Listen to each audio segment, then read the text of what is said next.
In accounting, we have many principles, assumptions, and concepts that help us determine the proper way to account for transactions. Let's look at a few of the basic ones. In this short video, we'll learn about 4 principles and concepts that guide us in accounting.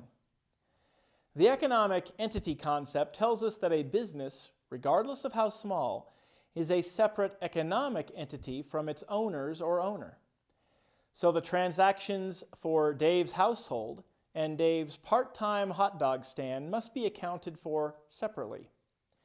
Note that this is only a financial accounting rule.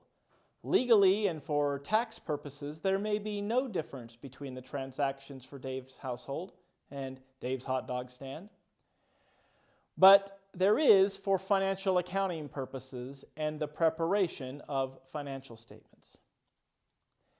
The going concern concept assumes that businesses will continue indefinitely into the future unless otherwise reported. This is reviewed annually by external auditors. For investors and creditors, they should assume that the business will continue in business for the foreseeable future. Hence, the business is a going concern. The cost principle requires assets to be recorded at their purchase price, which we call cost. Then they will remain at that value because cost is verifiable and reliable. Generally, assets are not increased in value when their fair market value increases because fair market value is less verifiable and reliable. Of course, there are some exceptions to the cost principle, but those exceptions tend to be more advanced topics.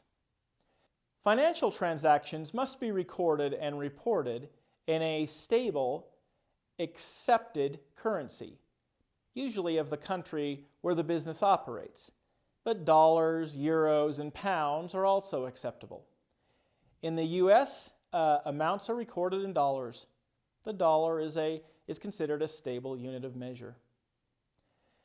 Throughout your study of accounting, you will learn more principles, concepts, and assumptions that make up GAAP and help guide our accounting for financial transactions. That concludes this brief review of some of the basic principles, concepts, and assumptions for financial accounting.